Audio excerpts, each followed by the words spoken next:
جاهدك على أن تشرك بي ما ليس لك به علم فلا تطعهما তোমার মা বাবা যদি তোমাকে বাধ্য করে আমি আল্লাহর সাথে শিরিক করার জন্য মা বাবার এই কথাটা তুমি শুনবা না মানবা না সাহিবুহুমা ফিদ দুনিয়া মা'রুফা যতদিন দুনিয়াতে থাকবা তাদের সাথে সদ্ভাব বজায় রাখবা তোমার মা বাবা যদি তোমাকে বাধ্য করে আমি আল্লাহর সাথে শিরিক করার জন্য এই কথাটা তুমি শুনবা না এই কথাটা তুমি মানবা না যতদিন দুনিয়াতে থাকবা তাদের সাথে সদ্ভাব বজায় রাখবা কি বলছে দেখেন দুইটা কথা মা বাবা শিরিক করতে বললে করবা না শিরিক তবে যতদিন দুনিয়াতে আসো সদ্ভাব বজায় রাখবা আপনার আব্বা আম্মা বের করে দিছে আপনাকে নগরকান্দা নাকি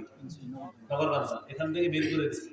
আপনি চলে গেছেন ঢাকা কেন বের করছে ওই তারা আপনারা বলছে শিরিক করতে মাজারে গিয়ে সিজদা দিতে বলছে তা আপনি বলছেন আব্বা এটা আমি পারবো না এটা আল্লাহর সাথে শিরিক আপনার আম্মা বলছে তুই এটা না করলে ঘর থেকে বের হ বাবা বলছে ঘর থেকে বের হ যে আব্বা আমি ঘর থেকে বের হয়ে যাইতেছি কিন্তু আমি শিরিক করতে পারবো না মানে ভদ্রভাবে বের হয়ে গেছে এই বের হয়ে ঢাকা চলে গেছে মা বাবার খোঁজ খবর নিতে হবে তারা খাবার খায় কিনা তাদের ভাত আছে কিনা তাদের ডাল আছে কিনা তারা যদি অভিমান করে আপনার ফোন না ধরে আশেপাশে তাওরে দিয়ে খোঁজ খবর নিতে হবে আব্বা আম্মা ঠিক মতো খাইতেছে কিনা বাজার আছে কিনা এই খোঁজ খবর আপনি রাখতে হবে ওই মা বাবার যে মা বাবা আপনারা নাফরমানি করতে বলছে তাহলে কি শিখলাম শিরিক করতে বলছে শোনা যাবে না কথাটা উগ্রতার সাথে না কিসের সাথে খুব ভালোভাবে শিখতে হবে কথাগুলা মা বাবা নাফরমানির কথা বলছে প্রত্যাখ্যান করতে হবে ভদ্রতার সাথে যতদিন দুনিয়াতে থাকবেন তাদের সাথে সদ্ভাব বজায় রাখতে হবে আপনার মা বাবা অমুসলিম আপনি মুসলমান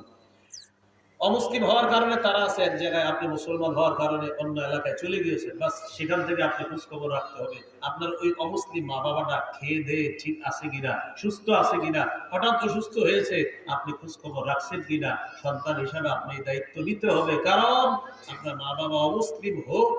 আপনার মা আপনার বাবা তাহলে গুরুত্বপূর্ণ কয়টা কথা এখান থেকে শিখে ফেললাম নাফরমানির কথা মা বাবা বললে ভদ্রতার সাথে এটা প্রত্যাখ্যান করা তিন যতদিন দুনিয়াতে আছি মা বাবার সাথে সদ্ভাব বজায় রাখতে হবে যদিও তারা আমাকে বারবার ঝাড়ি মারে যদিও তারা আমাকে অবহেলা করে আমি তাদের খোঁজ খবর রাখতে হবে তাদের খাদ্য বস্ত্র বাসস্থান তাদের স্বাস্থ্যের খোঁজ খবর আমি সন্তান হিসাবে রাখতে হবে